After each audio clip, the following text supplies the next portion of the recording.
Bismillahirrahmanirrahim. Bismillahirrahmanirrahim. Assalamualaikum warahmatullahi wabarakatuh.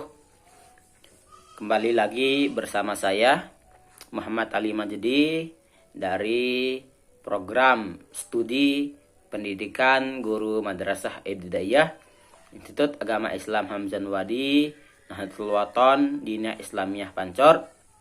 Pada kesempatan ini sebagai akan saya naikkan konten mengenai tentang pembelajaran kelas rangkap, yang dimana pada konten ini saya akan membahas tentang mulai dari pengertian pembelajaran kelas rangkap, yang kedua tujuan pembelajaran kelas rangkap, manfaat, kekurangan dan kelebihan, dan jenis-jenis pembelajaran kelas rangkap. Ini guna untuk memenuhi tugas ujian akhir semester dari mata kuliah pengelolaan kelas. Sebelum kita mengikuti video ini, terlebih dahulu jangan lupa like, comment, and subscribe channel ini ya. Ya, kita mulaikan dari pengertian pembelajaran kelas rangkap ya. Yang pertama yaitu pengertian pembelajaran kelas rangkap, yaitu suatu metode pembelajaran dengan mencampur beberapa siswa terdiri dari 2 atau 3 tingkatan kelas dalam satu kelas, dan pembelajaran diberikan oleh satu guru saja untuk beberapa waktu tertentu.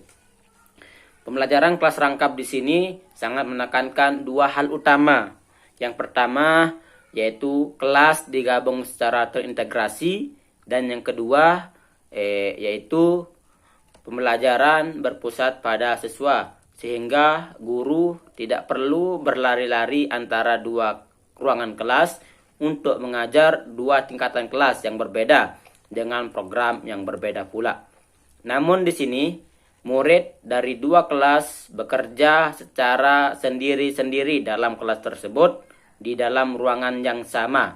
Masing-masing duduk di sisi ruangan kelas yang berlainan atau bangku meja yang terpisah. Misalkan satu deretan untuk satu kelas, satu deretan untuk satu kelas, sehingga kelas yang berlainan dan diajarkan, sehingga di sini mereka ketika belajar tidak terganggu, karena di sini beda-beda pelajaran. Jadi mereka diajar tentang program yang lain oleh satu guru yang sama. Yang kelas ini belajar tentang program yang lain, tentu juga diajarkan oleh satu guru yang sama dalam kelas tersebut dan dalam satu waktu tersebut.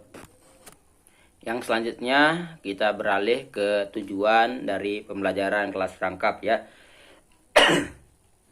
Tujuannya yaitu untuk mengatasi kekurangan pendidik agar mutu layanan pendidik dapat terpenuhi secara optimal. Memberikan kesempatan lebih luas pada peserta didik untuk memperoleh pendidikan. Ya, di sini tujuannya itu untuk mengatasi kekurangan seorang pendidik atau seorang guru dalam satu madrasah tersebut, supaya bisa lebih mengoptimalkan layanan pendidikan yang diberikan terhadap terhadap peserta didik yang ada di madrasah atau sekolah tersebut. Tujuan, fungsi, dan manfaat pembelajaran kelas rangkap itu dapat kita tinjau dari 4 aspek. Aspek yang pertama yaitu aspek kuantiti dan aspek equity, yang dimana yaitu pembelajaran kelas rangkap memungkinkan kita untuk memenuhi asas kuantiti atau pemerataan yang ada di madrasah, yakni dengan cara mengoptimalkan sumber daya yang ada dalam madrasah tersebut. Kita gunakan satu sumber daya, kita optimalkan satu sumber daya atau satu guru yang ada di madrasah itu saja. Yang kedua, dari segi aspek ekonomis, yaitu dengan pembelajaran kelas rangkap ini suatu biaya pendidikan yang ditanggung oleh pemerintah dapat lebih mudah dioptimalkan, karena dengan seorang guru saja atau beberapa guru saja proses pembelajaran dalam madrasah atau sekolah tersebut dapat berlangsung secara optimal.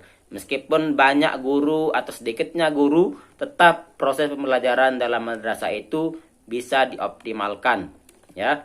Yang ketiga yaitu dari aspek pedagogis, yaitu yang dimana dari segi pedagogis pembelajaran kelas mampu meningkatkan kemandirian murid dalam belajar sendiri. Guru dalam pembelajaran kelas rangkap ini berusaha membuat murid aktif dalam mengajar, dalam belajar, dan memandirikan murid dalam belajar. Tidak kita manjakan murid dalam pembelajaran tersebut. Yang selanjutnya kita tinjau dari aspek keamanan. Yang keempat yaitu aspek keamanan, yaitu dengan menggunakan pendekatan pembelajaran kelas rangkap ini, pemerintah dapat mendirikan sekolah-sekolah atau madrasah di lokasi yang terpencil atau di lokasi yang mudah dijangkau, sehingga kekhawatiran orang tua untuk menyekolahkan anaknya itu agak berkurang. Jadi di sini pemerintah bisa membangun sarana sekolah atau madrasah di tempat-tempat terpencil, sehingga memungkinkan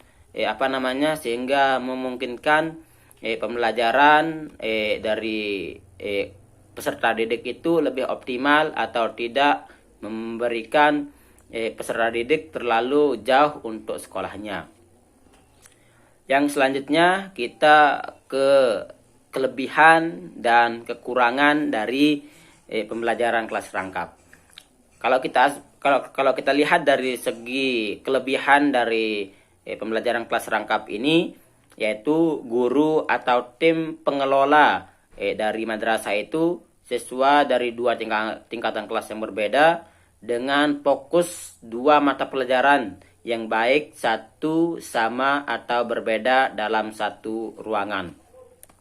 Adapun kekurangannya dari pembelajaran kelas rangkap ini yaitu jika siswa dalam satu kelas berjumlah lebih dari 20 hingga 30 siswa, maka pembelajaran kelas rangkap harus kita bagi menjadi dua kelas, ya. Karena kalau lebih dari 25 atau 30 siswa yang ada dalam kelas tersebut, sehingga bisa mengkhawatirkan kita untuk tidak lebih optimal pembelajaran tersebut. Yang kedua yaitu jika guru menggunakan model ini, guru harus menyiapkan dua kelas pembelajaran kelas rangkap mode 221 dalam memecah masing-masing dua tingkatan kelas yang akan dicampur menjadi dua hingga ruangan tidak terlalu penuh. Dana juga akan mengakibatkan dan juga bisa mengakibatkan pembelajaran tidak efektif. Dan yang terakhir di sini kita akan membahas tentang jenis pembelajaran kelas rangkap. Menurut Joyce dan Weil dalam buku Sufrihatiningrum 2013 halaman 186 tentang model-model mengajar atau pembelajaran terbagi menjadi 4 kategori, katanya. Sebagai berikut, 4 kategori itu sebagai berikut. Yang pertama, model pemrosesan informasi. Yang kedua, di sini model pribadi. Yang ketiga, model interaksi sosial, kita bisa berinteraksi lebih leluasa. Dan yang keempat, model perilaku, lebih ke perilaku, ya. Mungkin hanya sekedar ini penjelasan mengenai dengan pembelajaran kelas rangkap yang dapat saya sampaikan.